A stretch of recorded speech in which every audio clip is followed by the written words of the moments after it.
All right, so here's our beautiful audience. Yes, we have 4 people over the age of 13. Isn't that great? All right, if you want to go ahead and hold that and try and keep it on me if you can.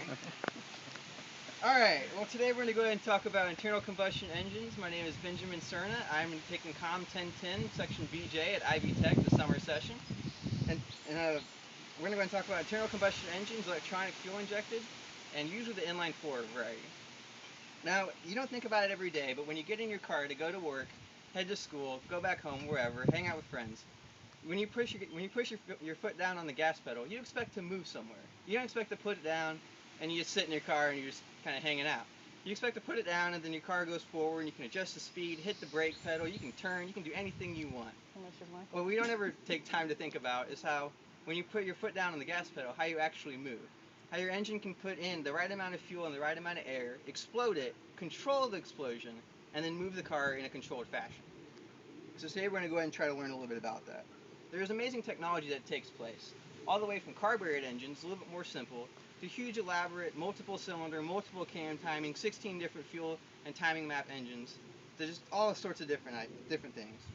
Today we're going to specify on the EFI internal combustion 4-stroke engine. EFI meaning electronic fuel injection. That means the computer controls how much fuel goes in, when it explodes, and when it comes out of the engine. We're also going to focus on the internal combustion portion. That means that when there's the explosion, the combustion if you will, it maintains in the engine. It's in a controlled space and then it exits through a controlled manner.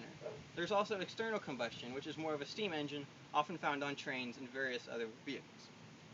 The 4-stroke portion means that the piston goes up and down a total of 2 times for 4 movements.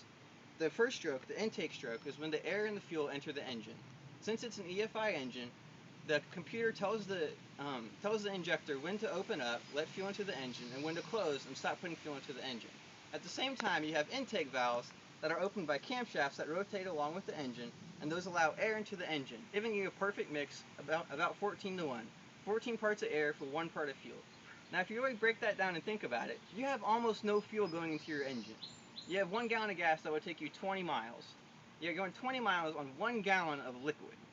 And you're carrying 3,000 pounds with you. That's pretty amazing technology. You have the tiniest portion of an ounce of gas going into your engine, exploding in a controlled manner, and carrying you 50 miles an hour around town.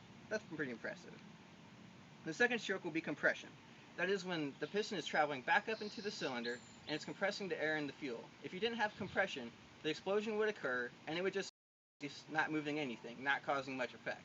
But the compression puts it together so that when it explodes on the third stroke, the combustion stroke, when the spark plug ignites, then it explodes and it combusts in the cylinder, forcing the piston down, rotating the crankshaft, and that power is carried to the transmission, causing movement. The 4-stroke, the exhaust stroke, is also one of the more important ones, because if you have the combustion where your fuel and your air are exploding, however, you're keeping that gas in the cylinder, you lose efficiency because you have spent gases and you have the new gas and air trying to combust, but you already have waste in there. That's not efficient. At that point, the exhaust valves open, letting the waste out, and the whole process starts again. That is a 4-stroke engine.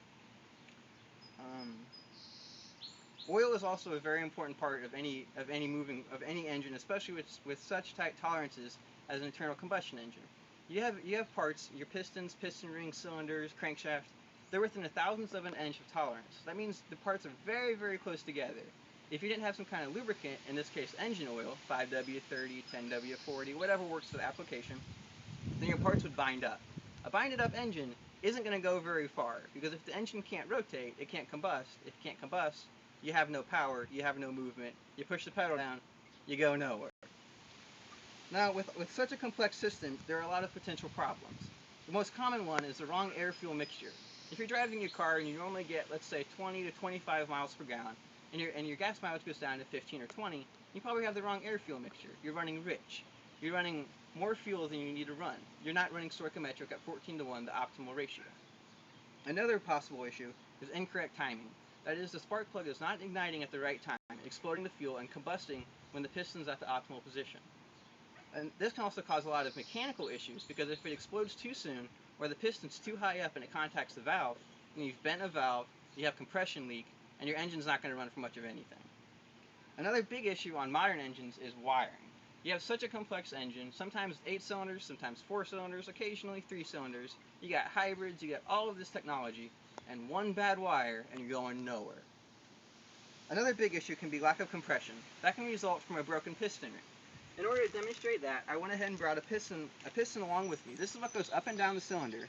Right here you can see the broken piston ring. Now the result of this issue was that the compression was allowed to leak down into the oil pan.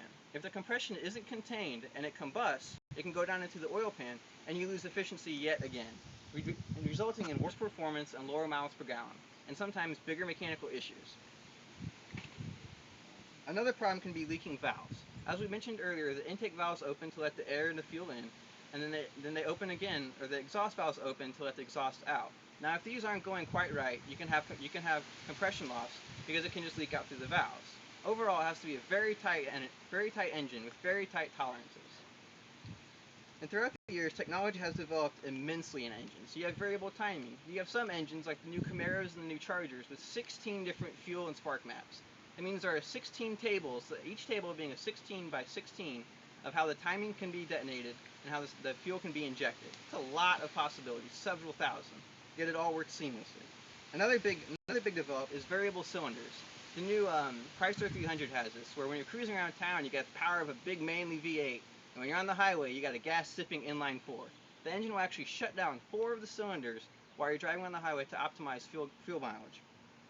And another development, this isn't so much new, but it is noteworthy, is forced induction. That is a turbocharger or supercharger forcing more air into the engine, creating more possible combustion in the same amount of space. So hopefully with my little speech today, you've learned a little bit about engines, electronic fuel injection, and who knows, maybe you actually remember some of it and take it with you to the road. Thank you.